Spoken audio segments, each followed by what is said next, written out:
HSC ২০২৬। আচ্ছা, এটাকে কি শুধু একটা পরীক্ষা বলা যায়? না, একদমই না। এটা আসলে নিজের ভবিষ্যৎটা নিজের হাতে গড়ার একটা বিরাট সুযোগ। চলুন আজ আমরা একসাথে সেই সুযোগটা কাজে লাগানোর পথটাই খুঁজে বের করি। চলুন তো একটু চোখ বন্ধ করে রেজাল্টের দিনটার কথা ভাবি। দুটো ছবি ভাসছে, তাই না?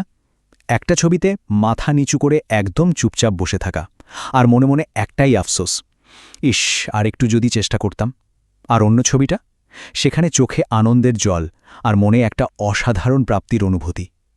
কোন ছবিটা সত্যি হবে সেই সিদ্ধান্তটা কিন্তু নিতে হবে ঠিক এখনই। কিন্তু এই লড়াইটা এত কঠিন কেন? চলুন আজ সেই কঠিন সত্যটার মুখোমুখি হওয়া যাক, সেই বাস্তবতার কথা বলা যাক যা নিয়ে কেউই খোলাখুলি আলোচনা করতে চায় না। তো কি সেই বাস্তবতাটা?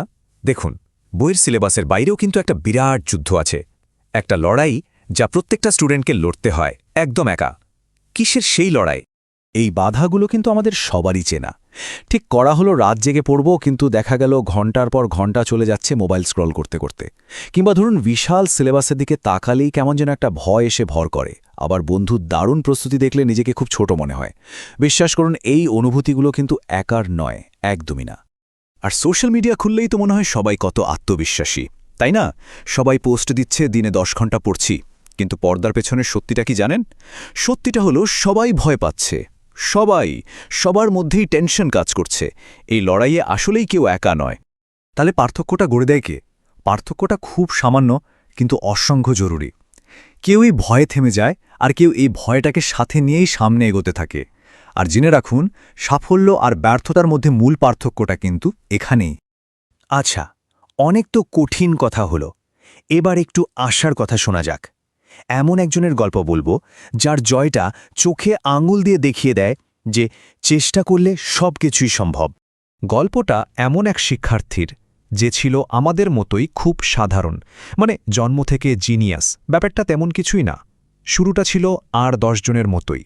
ফার্স্ট ইয়ারের রেজাল্টটা সত্যি বলতে খুব একটা ভালো ছিল না, আর তখন চারপাশ থেকে অনেকেই বলা শুরু করল ওকে দিয়ে কিছু হবে না। মানে চারপাশের সবার চোখে ছিল শুধু সন্দেহ।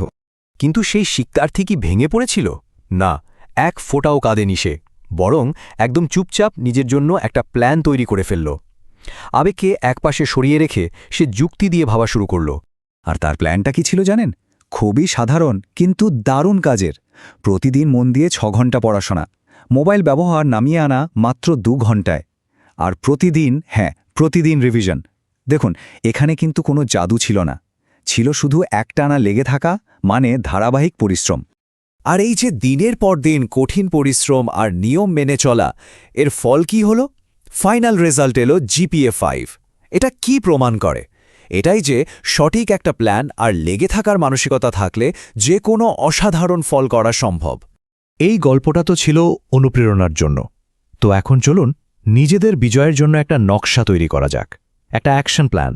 শুরুতেই একটা জিনিস মাথায় গেঁথে নিতে হবে, সেটা হলো ডিসিপ্লিন বা শৃঙ্খলা সবসময় মোটিভেশনের চেয়ে অনেক বেশি শক্তিশালী। কেন? কারণ মোটিভেশন হয়তো আজ আছে কাল নেই, কিন্তু ডিসিপ্লিন ওটা সারা জীবন পথ দেখাবে। এটাই কিন্তু লক্ষ্য, আর সেই লক্ষ্যে পৌঁছানোর মাঝখানের আসল ব্রিজ। তো একটা কাজের প্ল্যান কেমন হতে পারে? কয়েকটা সহজ স্টেপ ফলো করা যায়। যেমন 90 মিনিট রুল, মানে টানা 90 মিনিট মন দিয়ে পড়ুন, তারপর 15 মিনিটের একটা ব্রেক নিন।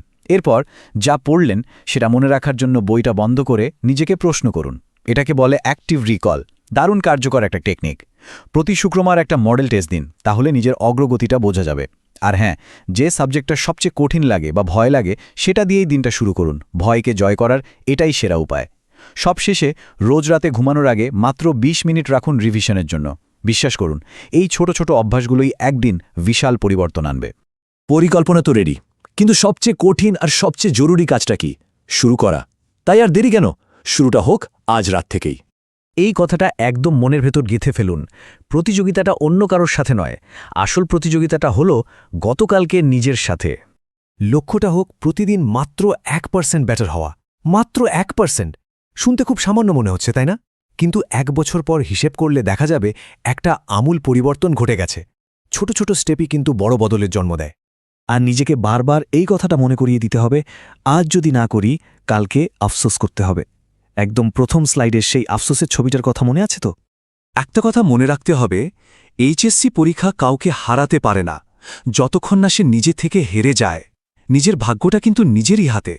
যারা এই যাত্রার জন্য মন থেকে প্রস্তুত তারা সবাই মিলে চলুন কমেন্টে লিখি, আমি 2026 জয় করব।